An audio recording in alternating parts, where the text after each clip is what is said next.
Bonjour à tous et bienvenue dans cette nouvelle vidéo où nous allons voir ensemble la légende du vaisseau fantôme.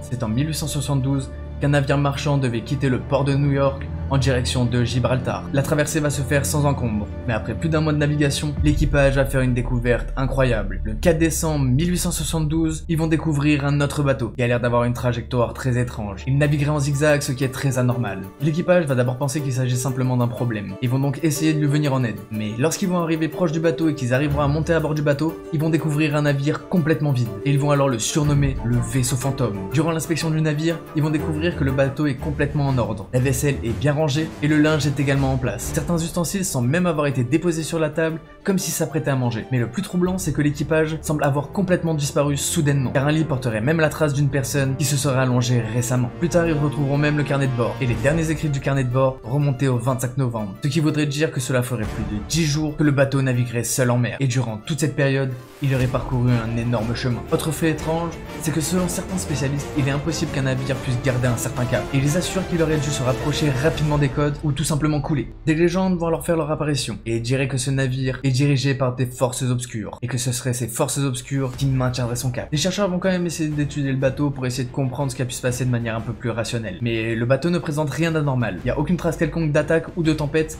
qui aurait pu faire disparaître l'équipage entier. Et à cause de ça, le mystère va encore plus grandir. Des historiens ont réussi à déterminer que sur le Marie Céleste devait se trouver le capitaine, Benjamin Briggs, mais aussi sa femme et ses marins. Pourtant, tous auraient complètement disparu sans laisser de traces. Au fil du temps, il va y avoir quand même beaucoup de personnes qui vont étudier ce bateau. Il n'y aura jamais réellement d'explications rationnelles qui vont être données. Certains expliquent que l'équipage aurait tout simplement sauté par-dessus bord, mais en réalité, rien n'explique comment ils auraient pu disparaître d'une telle manière et laisser le bateau ainsi. À une certaine époque, il y a même des enquêtes et des recherches qui vont être menées pour essayer de retrouver les personnes qui étaient à bord. Mais ça donnera jamais rien. Et une nouvelle fois, de nouvelles hypothèses vont être émises. Pour certains, il pourrait s'agir simplement d'un concours de circonstances, qui aurait emmené tout l'équipage à tomber par-dessus bord, ou à sauter par-dessus bord. Pour d'autres, il pourrait s'agir d'une mutinerie organisée par l'équipage qui aurait simplement mal tourné. Ensuite, il y a également des légendes marines qui prétendent qu'il y avait un cryptide marin dans cette zone, et qui aurait effrayé tout l'équipage, les poussant à sauter par-dessus bord. Mais il existe également des hypothèses mystérieuses, telles que les hypothèses extraterrestres, ou encore l'hypothèse qu'il y aurait une expérience qui aurait été menée sur ce bateau. Toutefois, l'hypothèse la plus probable que l'on peut apporter aujourd'hui est sûrement que l'équipage était soit alcoolisé, soit aurait été désorienté à cause de vapeur de gaz. Car il faut savoir qu'à ce moment-là, la Marie Céleste transportait une énorme quantité d'alcool. Mais évidemment, encore une fois, il n'y a aucune preuve concrète qui a été apportée.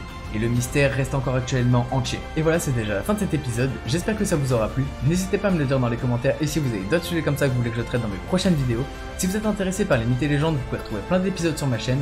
En attendant, vous pouvez toujours liker, partager et vous abonner. Nous on se retrouve dans une prochaine vidéo. C'était Geek on Fire. Peace out.